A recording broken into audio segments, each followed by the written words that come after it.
Hi, welcome to Whisper of the Oracle. I'm your host, Juha Saarnilampi. Let's get started. Today, we will talk about the shapes of draft formats and how you can use those shapes, or heat maps in this video's case, to your advantage when learning a new format quickly. What do I mean by draft format shape?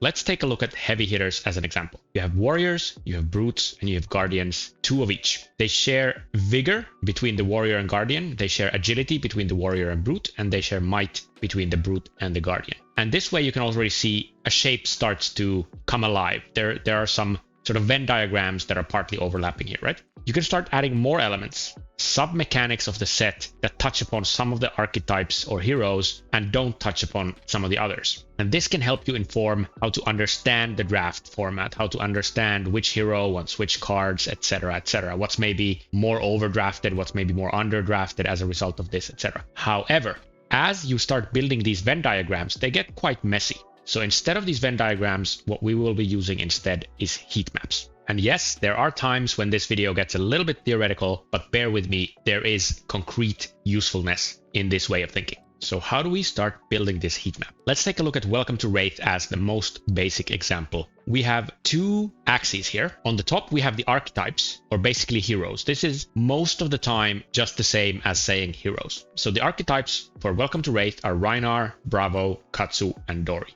On the other axis, we have dimensions. And this is a little bit more complicated. Dimensions can mean many things. The simplest possible dimension is just class cards. Rhinar has great synergy with brute cards, but cannot play any of the guardian, ninja, or warrior cards. So you can see this heat map starting to shape up. You have a green box for Rhinar and brute, and you have a black box elsewhere because it's illegal to put those cards into your deck. This gets a little bit more complex than just, green and black boxes when you start adding some more dimensions. Class dimension was the most basic one, but on top of that, Welcome to Wraith had sort of, you could say, generic unconditional cards. All the heroes, you could say they had kind of okay synergy, or there's like a yellow layer here with all of these cards. Then you had 14 cards which cared about 2+ cost for your attack actions. These are cards like Slogism or Pummel. And they, of course, synergized much better with Rhinar and Bravo, and extremely poorly with Katsu and Dorinthia. So you can start seeing a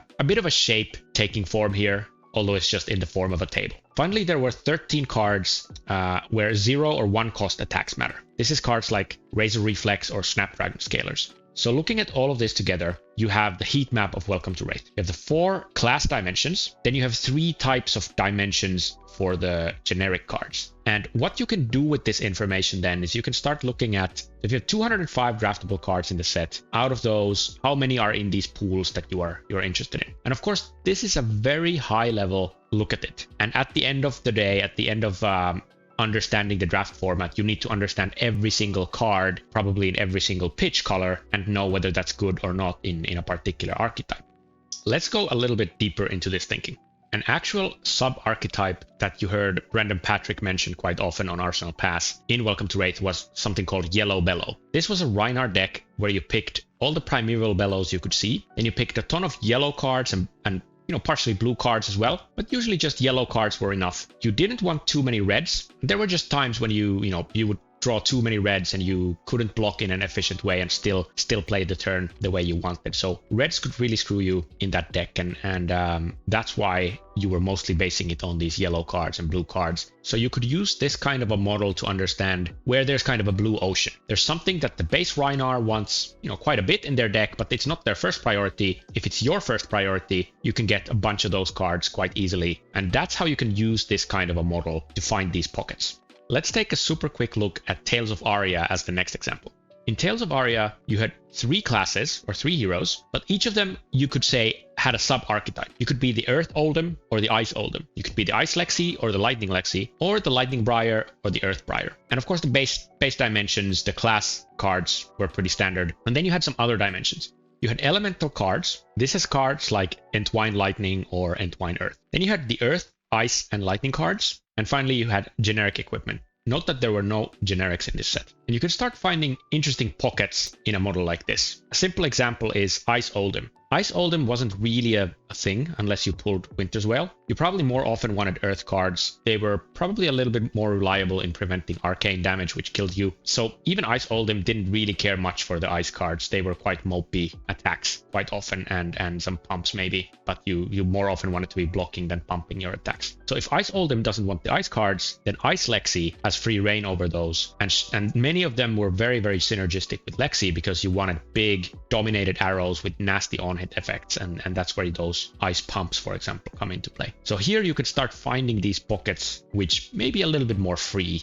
You're thinking, Juha, what the hell is this history lesson you're giving me? Let's get to the point. So let's do something a little bit more modern. Let's talk about heavy hitters. Interestingly, heavy hitters, because of the hybrid cards, is a set that's built in many ways kind of like Tales of Aria. So now you're starting to see, why are we talking about Tales of Aria? You know, I wasn't even born when that set came out. What's going on here? You need to understand history to understand the future, right? Both of these sets had 38 of each class card. Then Tales of Aria had these elemental cards and these earth, ice, and lightning cards. There were a bit more of those than there were actual hybrid cards in heavy hitters. And then Tales of Aria didn't have any generics, whereas heavy hitters actually had quite a few, of 44 instead of 4. So there's a bit of a difference in the way these sets are built, but the model is actually quite similar. And now you're probably guessing what comes next. This is kind of the base way of looking at the heavy hitters heat map. Very standard, 3 classes, 3 hybrid combinations, and then generics. And some of the archetypes, or in this case, heroes, since there were 6 heroes in heavy hitters instead of 6 archetypes as we had in Tales. Okay, simple stuff. You can gain some understanding here. However,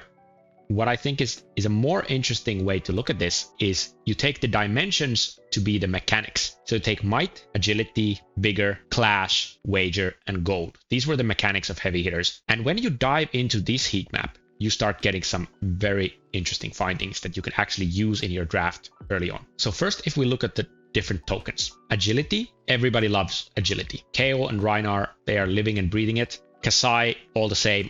For Olympia, it might be a little bit weaker, but it's also very, very strong in Olympia. So it's kind of a green all through. So everybody will be fighting for agility. That's quite clear from the start. Might, on the other hand, was very, very key for the Guardians because they had these cards which cared if their power or if their attack was higher than their base attack. Whereas KO, Rhinar, it's fine. It's +1 damage, but it's nothing special for them. Finally, Vigor. It was good, but not great for Betsy and Victor. Same for Kasai. But for Olympia, it was quite strong because Olympia was the hero that had the easiest access to gold, and gold and Vigor had a very good synergy. Next, if we look at Clash, Kasai and Olympia, very, very bad. They don't usually have that many attacks, so they are losing most, if not all, of their clashes. Victor, well, clashing was kind of what his hero ability was at least partly about. Also very, very strong for KO because of the +1 you get. So you can see kind of a mini pool of cards here, these 24 cards that would go a little bit better with KO and Victor than the others. Wager was a Betsy and Olympia thing. And finally, Gold, even though it was basically a mechanic for everybody, it was really more of a Victor and Kasai piece. Betsy also could benefit from it quite a bit because of the hammer getting a +1. Olympia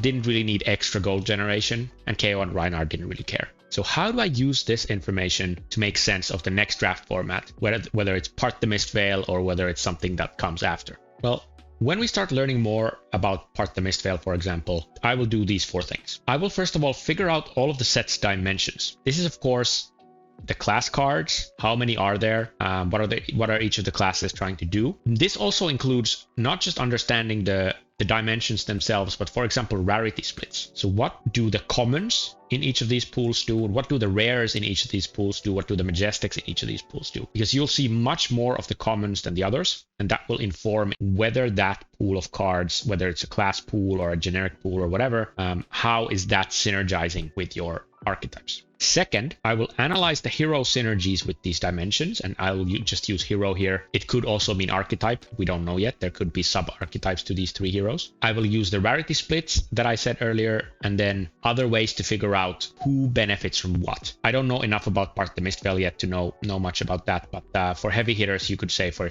example, what is KO's hero ability, or what is Kasai's or Olympia's hero ability? How is that going to synergize with Wager or with Gold gold or with clash, etc. You try to figure out those synergies and those dyssynergies and see what parts of the heat map are going to be green, what parts of the heat map are going to be red, and that's going to inform your understanding of that hero's card, like total card pool that you're actually looking for. Thirdly, you can try to find contested and uncontested card pools, kind of like the ice example in Tales of Aria, where if Oldhim doesn't want most of those ice cards, but Lexi actually wants them quite a bit, and not a lot of people want to play Lexi, so maybe there are like 1 to 2 Lexis on the table, then that ice card pool is going to be uncontested, whereas, for example, the earth card pool could be very contested, and the best lightning cards are definitely going to be very contested, so that will inform how you need to prioritize certain cards early in the draft. Fourthly, you can start searching for sub-archetypes that utilize the uncontested pools. And this is kind of what happened with Yellow Bellow. The base Rhinar didn't really want to play Primeval Bellow because the random discard was just too random. Most of the time, at least early in the format for me,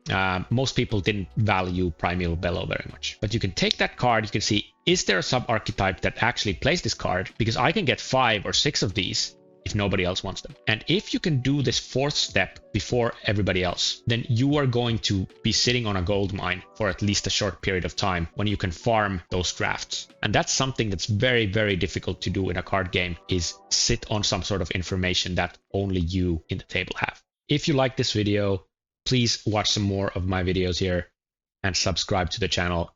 Always immensely appreciated. Thank you so much for watching.